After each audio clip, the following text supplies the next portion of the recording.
عزیز دوستوں، بزرگوں اور بھائیوں، ہماری زندگی کے اندر ایک اہم پہلو جس سے ہم بڑی تکلیف کا شکار ہو جاتے ہیں اور بعض اوقات اذیت ناک حد تک وہ بات چلی جاتی ہے، وہ ہوتا ہے لوگوں کا باتیں کرنا۔ لوگ ایک دوسرے کے بارے میں تبصرہ کرتے ہیں، گفتگو کرتے ہیں۔ اگرچہ اسلام نے اسے بڑا ناپسند کیا اور غیبت کو زنا سے زیادہ بدتر قرار دیا، لیکن معاذ اللہ ثم معاذ اللہ لوگ پھر بھی اس اخلاقی کمزوری کا شکار ہو جاتے ہیں اور لوگوں کے بارے میں گفتگو کرتے ہیں۔ پھر لوگوں کی وہ باتیں جب ہم تک پہنچتی ہیں، جس کے بارے میں بات کی جا رہی ہوتی ہے، جب اس تک پہنچتی ہے تو وہ شخص بڑی اذیت کا شکار ہو جاتا ہے۔ وہ ذہنی تکلیف میں بھی آتا ہے، کرب میں بھی مبتلا ہوتا ہے، اور بعض اوقات خدا معاف فرمائے تو بعض لوگوں میں مایوسی بھی پھیل جاتی ہے۔ آپ قرآن مجید فرقان حمید کو دیکھیں تو اللہ تعالیٰ نے قرآن مجید میں فرمایا کہ وَإِذَا قِيلَ لَهُمْ آمِنُوا كَمَا آمَنَ النَّاسُ، جب منافقین سے کہا جائے کہ اس طرح ایمان لاؤ جس طرح کے باقی لوگ ایمان لائے ہیں، یعنی صحابہ کرام، قالوا تو وہ کہتے ہیں آنؤمنوا کما آمن السفہاء، ہم اس طرح ایمان لے آئیں جس طرح معاذ اللہ یہ بیوقوف ایمان لائے، ان کی طرح ایمان لے آئیں۔ الا انہم هم السفہاء، اللہ فرماتے ہیں خبردار ہو جاؤ یہی بیوقوف ہیں، ولکن لا یعلمون، لیکن یہ جانتے نہیں، انہیں اس بات کی خبر ان لوگوں کو جو کائنات کے بہترین لوگ ہیں زمین پر، انبیاء کے بعد صحابہ، ان کو لوگوں نے بیوقوف کہہ دیا، باتیں کر دی۔ آپ قرآن مجید دیکھیے سورہ قلم کے اندر اللہ تبارک و تعالی نے اس بات کا بھی جواب ارشاد فرمایا ہے، جب لوگوں نے کہا تھا کہ معاذ اللہ حضور تو مجنون ہے، تو اللہ نے فرمایا محبوب آپ رب کے فضل سے مجنون نہیں ہیں، بلکہ اللہ نے آپ کو خلق عظیم کا مالک بنایا ہے۔ وَإِنَّكَ لَعَلَىٰ خُلُقٍ عَظِيمٍ، لوگ بات کرتے ہیں اور کر جاتے ہیں اور شوق رکھتے ہیں تبصرہ کرنے کا۔ تو میں نے بہت سارے لوگ ایسے زندگی میں دیکھے ہیں جو لوگوں کی باتوں کی وجہ سے اذیت میں آ گئے، تکلیف کا شکار ہو گئے، اور میں اور آپ تو کسی کھاتے میں نہیں۔ حضرت ابوبکر صدیق رضی اللہ تعالیٰ عنہ جیسے لوگ، افضل البشر بعد الانبیاء بالتحقیق حضرت صدیق اکبر، آپ قرآن مجید 30ویں پارے کی تلاوت میں یہ بات دیکھیں گے کہ جب حضرت ابوبکر صدیق نے غریب غلاموں کو خرید کر آزاد کرنا شروع کیا، حضرت بلال حبشی کو، حضرت عامر بن فہیرہ کو اور کچھ غلاموں کو خرید کر آزاد کیا، تو لوگ کہنے لگے کہ یہ بلال نے کبھی کوئی احسان کیا ہوگا ابو بکر پر، تبھی تو خرید کے آزاد کیا ہے، ورنہ کیا ضرورت ہے اتنے پیسے لگانے کی، کوئی تو بات ہوگی۔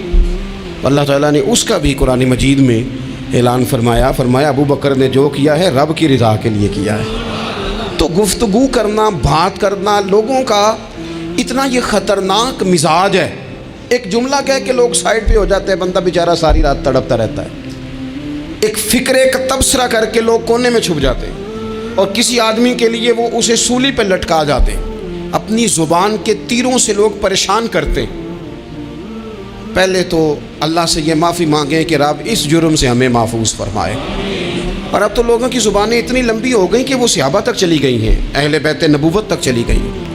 تبصروں کے شوق میں لوگوں نے یہ دیکھا ہی نہیں کہ میری حیثیت کیا ہے اور میں بات کس کی کر رہا ہوں، میری اوقات کیا ہے اور میں تبصرہ کس پہ کر رہا ہوں۔ بے باک ہونا اور بات ہے اور بدتمیز ہونا، ان دونوں میں فرق ہوتا ہے۔ تو میرے عزیز، ایک تو اس سے پرہیز کریں، اور پھر دوسرا ہوتا کیا ہے، ہم اس کا نفسیاتی اثر لیتے ہیں، ہم اس کا اثر لیتے ہیں۔ میں اکثر کہتا ہوں سارے لوگ ہی کانوں کے کچے ہوتے ہیں، کچھ تھوڑے زیادہ ہوتے ہیں، کچھ تھوڑے کم ہوتے ہیں، اور بعض لوگ کہتے ہیں اتنے لوگ فلانے بندے کی بات مانتے ہیں۔ تو میں نے کہا دنیا میں تو آج بھی کافر زیادہ ہیں، کافر زیادہ ہیں، شیطان کے پیروکار آج بھی، تو زیادہ ہونا کوئی حق کی دلیل ہے ہمیشہ؟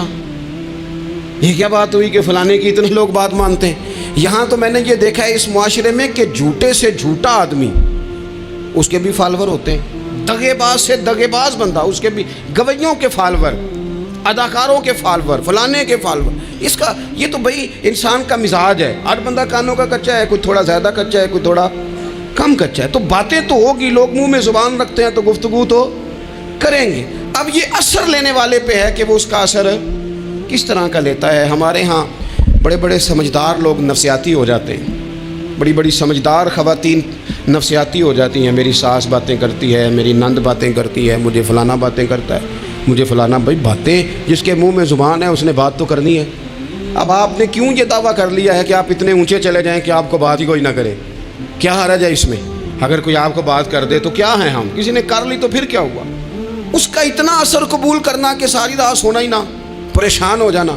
اور بعض لوگ ایسے ہیں جنہیں اتنی باتیں نہیں ہوتی جتنی انہیں ٹینشن ہوتی ہے، یعنی وہ دو بندے کونے میں کھڑے ہیں تو میری ہی بات کر رہے ہیں، او بھائی تو اتنا اہم نہیں ہے، انہیں کوئی اور کام بھی ہو سکتا ہے، تیری بات ہی انہوں نے کرنی۔ بلا وجہ لوگ سمجھتے ہیں کہ میں بڑا اہم آدمی ہوں، وہاں بھی مجھ پہ تبصرہ ہو رہا ہے، یہاں بھی ہو رہا ہے۔ اس پہلو سے باہر آئیں، اس کمپلیکس سے نکل آئیں۔ ابن حزم کہتے ہیں کہ مصر میں ایک تاجر بڑا کامیاب ہو گیا تھا، بڑا کامیاب تاجر ہو گیا۔ تو زندگی میں جتنے لوگ بھی کامیاب ہوتے ہیں ان سے حسد ہوتا ہے، اس سے بھی اس کے ارد گرد کے لوگوں نے حسد شروع کیا۔ اب تاجروں نے پلاننگ کی کہ اسے خراب کیسے کرنا ہے۔ وہ ایک دن اپنے گھر سے نکلا، سفید کرتا سفید پگڑی باندھ کے باہر۔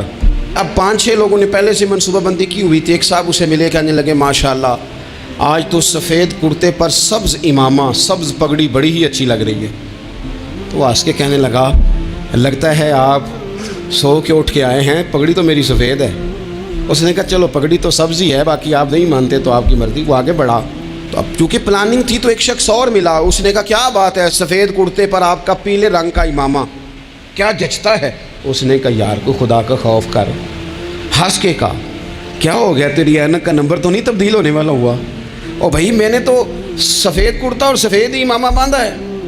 اب 2-3 لوگوں کی دفعہ تو وہ مسکرایا، لیکن وہ ڈھیر سارے لوگوں نے منصوبہ بندی کی تھی۔ وہ جب چوتھے کے پاس گیا تو اس نے بھی کہا کہ کیا بات ہے سفید کرتے پر پیلے رنگ کے امامے کی۔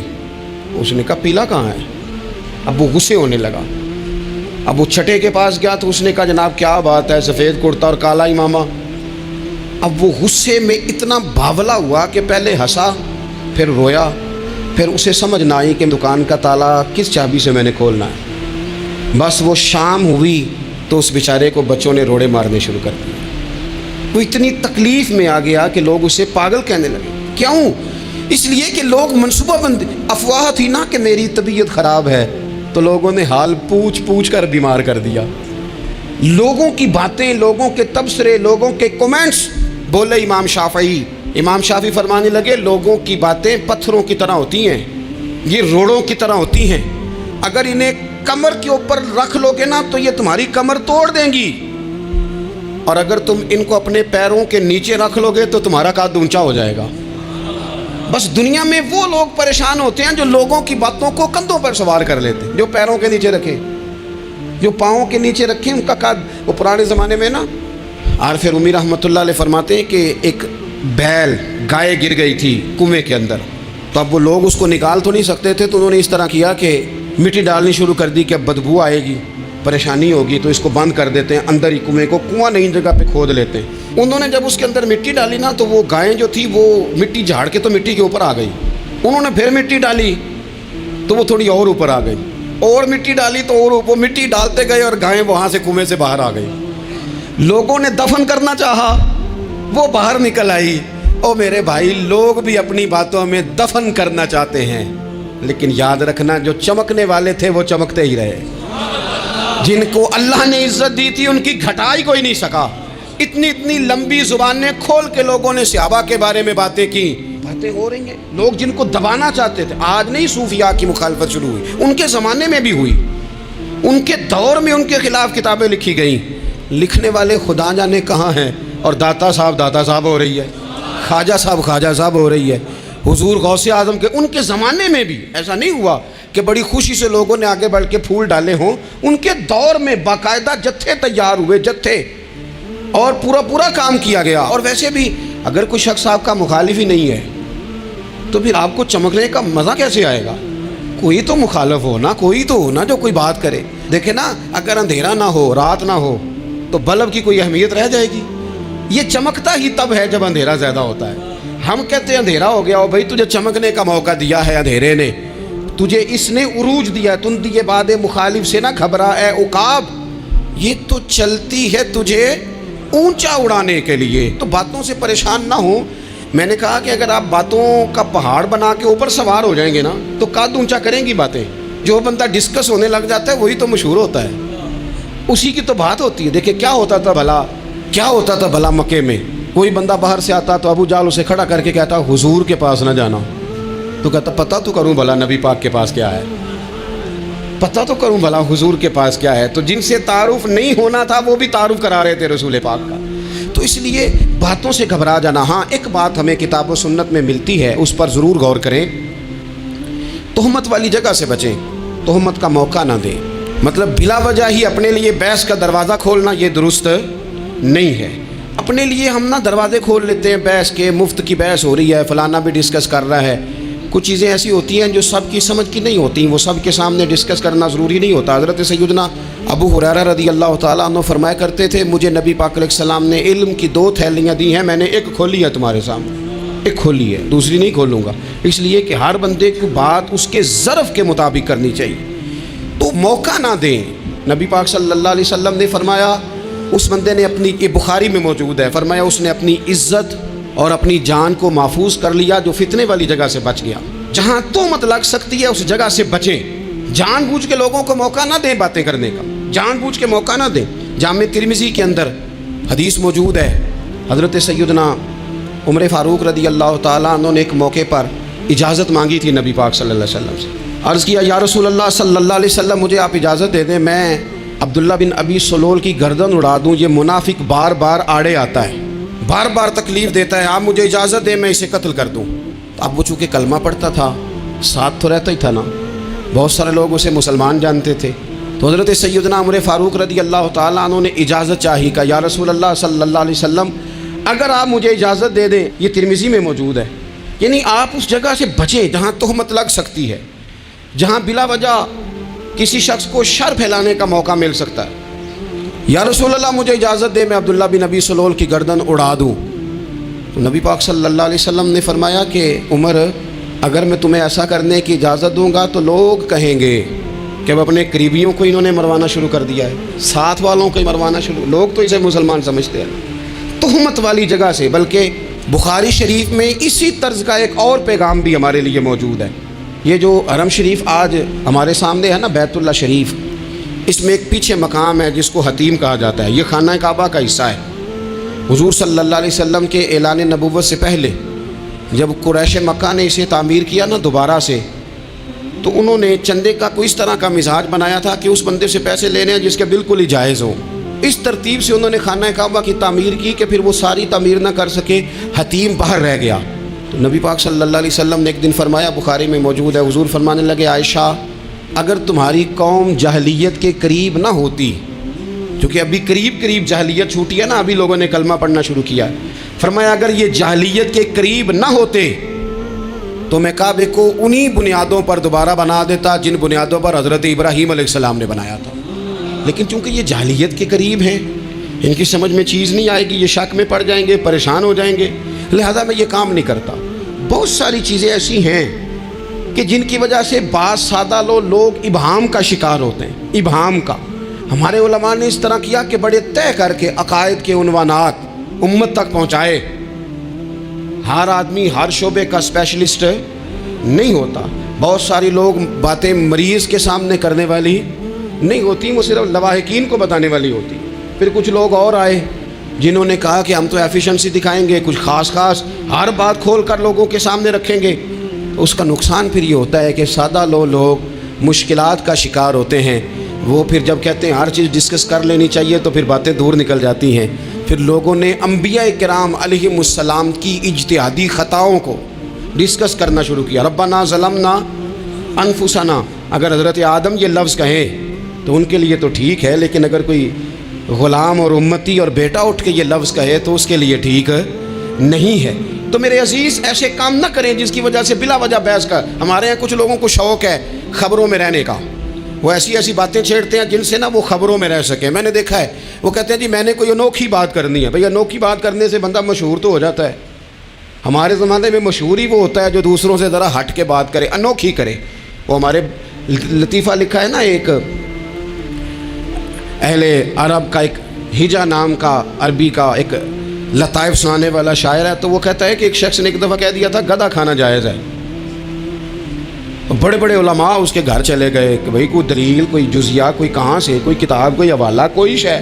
اس نے کہا روز آؤ گے ایک ایک بندے کو بتاؤں گا، کٹھا اسٹیج لگاؤ، ایک ہی دفعہ حوالے دیتا ہوں، روز نہیں دیے جاتے. وہ اسٹیج لگ گیا، دنیا جمع ہو گئی، جنہوں نے کبھی ٹائم نہیں نکالنا. تو یہ ذرا انوکھی بات جو کر رہا تھا، وہ سارے لوگ آ گئے. تو وہ اسٹیج پہ چڑھا تو کہنے لگا مجھے جانتا کوئی نہیں تھا. چلو اب بدنام جو ہوں گے تو کیا نام نہ ہوگا. اب قیامت تک کہو گے تو صحیح نا، وہ اس مولوی دے گھر جنہیں ایک بار آخیا نہیں سی گدا کھانا جائز ہے، چلو بدنام جو ہوں گے تو کیا. تو بہت سارے ایسے لوگ ہیں جو ہیں بدنام، پر چلو نام تو ہو گیا نا. بدنامی صحیح، شرارت صحیح، شیطانیت صحیح، لیکن نام تو ہو گیا.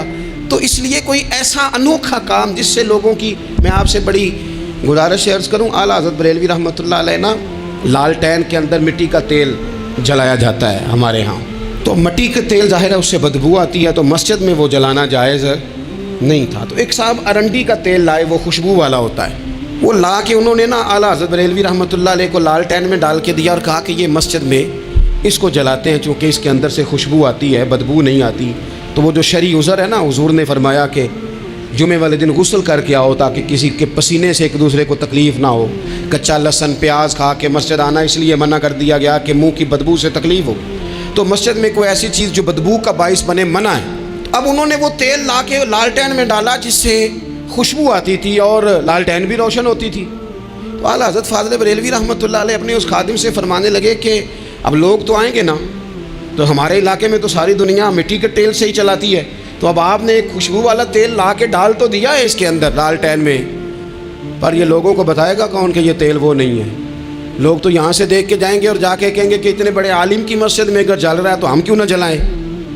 تو فرمانے لگے وہ شخص کے حضور پھر حال کیا ہے. فرمانے لگے آپ فرضوں کا سلام پھیر کے دعا سے پہلے لالٹین کے پاس کھڑے ہو جائیں اور جو بندہ گزرے اسے بتاتے جائیں کہ یہ مٹی کا تیل نہیں، یہ مٹی کا تیل نہیں، یہ مٹی کا تیل. ہر شخص کے ذہن تک بات اتر جائے تاکہ لوگ کسی ایسی چیز کا شکار نہ ہو جائیں جس سے کہ ان کے مزاج میں کوئی غیر شرعی چیز عروج پکڑ لے. تو میرے عزیز، ہم نہ کچھ بدگمانیاں لوگوں کے اندر لوگ ڈالتے ہیں. ہمارے ہاں بالخصوص پاکستان میں جب سے سیاسی فرقہ واریت شروع ہوئی ہے، سیاسی، ہماری قوم کا مزاج اتنی بری طرح خراب کیا گیا ہے.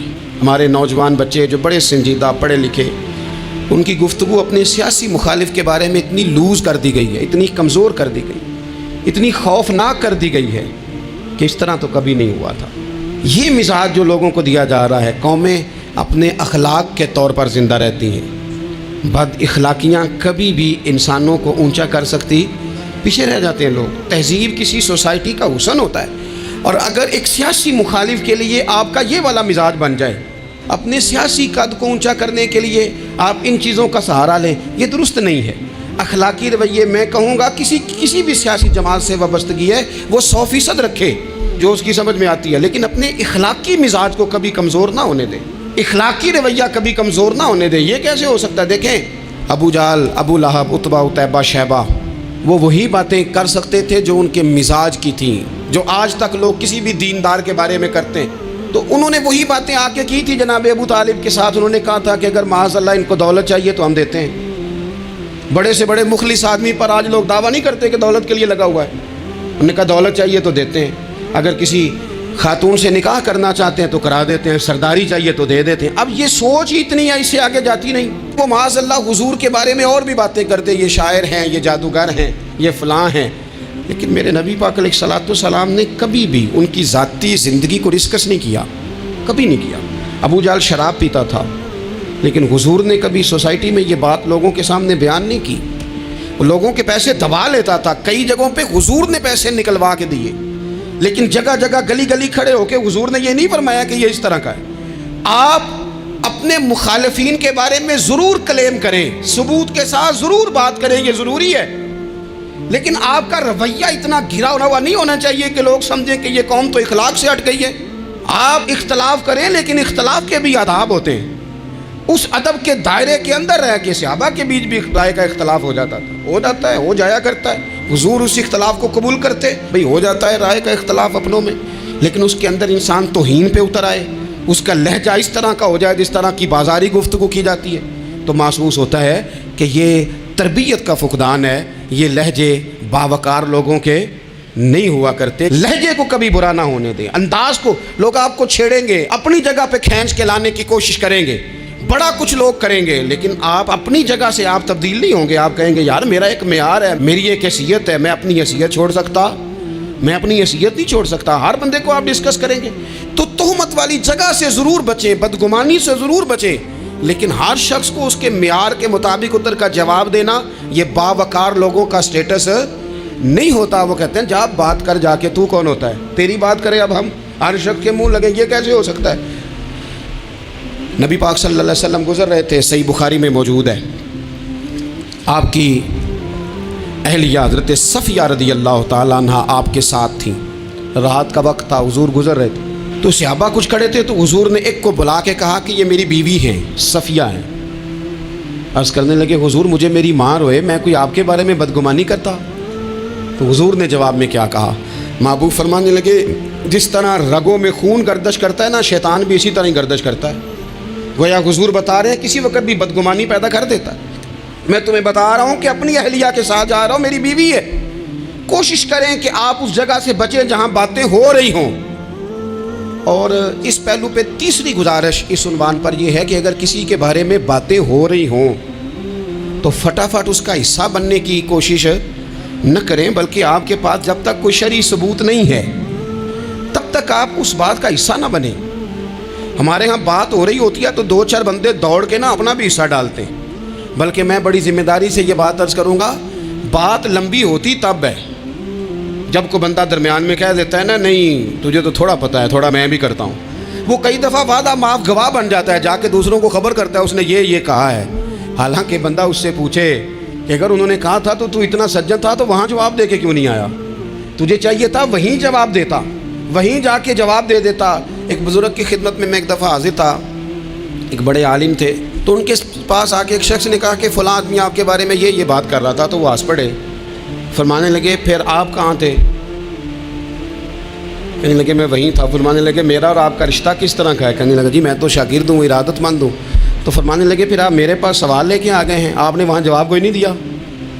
فرمانے لگے اب تو میرے سامنے بیٹھ، پہلے اس سوال کا جواب میں تجھے دوں، پہلے تجھے قائل کروں، اگر تو قائل ہوتا نا تو پھر تو یہ بات لے کے میرے پاس نہ آتا، پھر تو وہاں تو کلیئر کر آتا، تیرے اندر کجی ہے، تو بات کا حصہ بنا ہے، اور میرے نزدیک اس سے بڑا تو مجرم ہے کہ تو نے بات کو سنا ہے، وہ تو کوئی ہے، اور تو اپنا تھا، تو نے اپنا ہو کے یہ باتیں سنی، تو نے ہاں کی، تو وہاں بیٹھا رہا، تو اپنا تھا۔ اور حضور نے فرمایا محبت تو بندے کو اندھا بہرا اور گونگا کر دیتی ہے، جو کسے دا عاشق ہوئے ہوتے گل اسے دی کردا ہے، 100 مکر بہانے کر کے وہ دے مرنے مرد ہے۔ تو نے سن کیسے لی؟ تیرے کانوں نے گوارا کیا؟ پہلے تو مطمئن ہو نا، تو اگر مطمئن ہوتا تو بات آگے وہیں جواب دے کے آتا، جب تو ہی غیر مطمئن ہے تو میں کسی اور کو کیا جواب دوں؟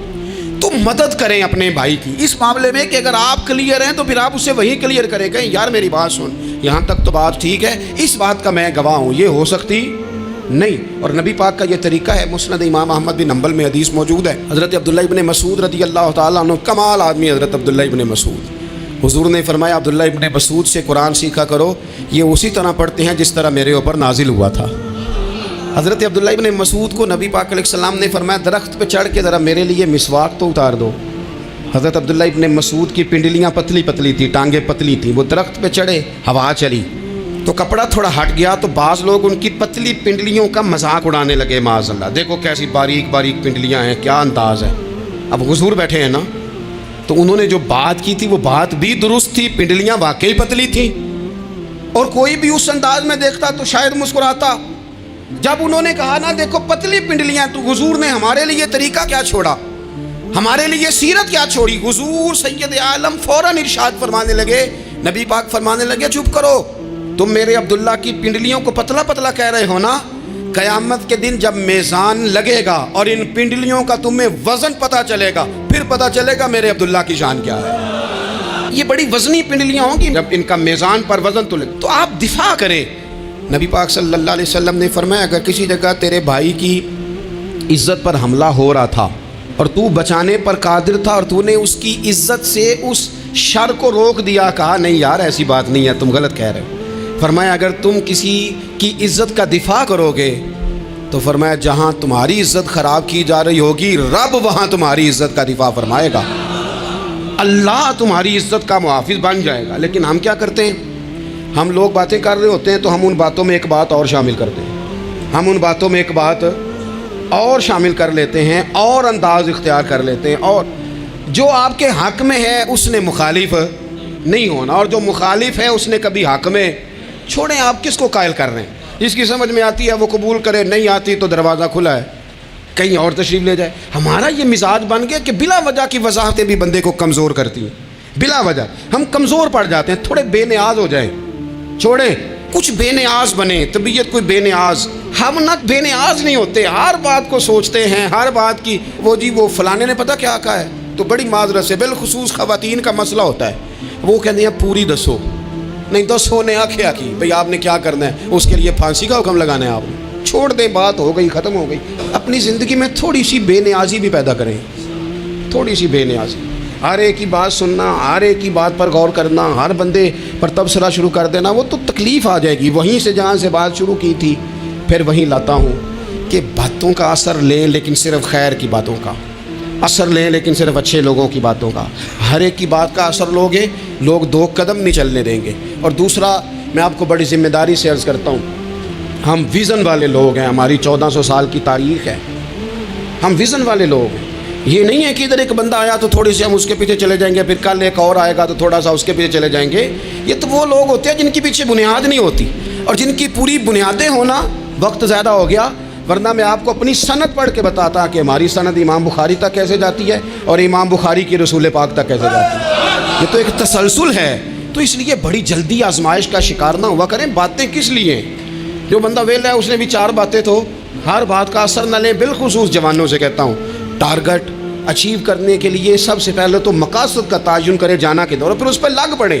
باتیں ہوتی رہیں گی لیکن باتوں کو پشت پہ سوار نہیں کرنا، باتوں کو پاؤں کے نیچے رکھنا ہے، قد اونچا ہو جائے گا، قد اونچا ہو جائے گا۔ پشت پہ سوار کرو گے تو گردن ٹیڑھی کر دیں گے، آپ بس بڑھتے جائیں۔ گھوڑا جب دوڑتا ہے نا، دوڑتا ہے تو اس کے پیروں کو جھاڑیاں لگتی ہیں، لیکن اگر دوڑتا رہے تو کوئی جھاڑی کہیں رہ جاتی ہے، کوئی کہیں رہ جاتی ہے۔ باقی مخلوق کرتی ہے باتیں، وہ کرتی رہے گی، آپ آگے بڑھیں، سفر کرتے رہیں۔ سفر بہت سارے باتیں کرنے والے وہیں رہ جاتے ہیں اور کام کرنے والے کہیں کے کہیں پہنچ جاتے ہیں۔ باتیں کرنے والوں میں سے نہ ہوں، کام کرنے والوں میں سے ہوں۔ اللہ توفیق عطا فرمائے۔ آخر دعوانا الحمدللہ رب العالمین۔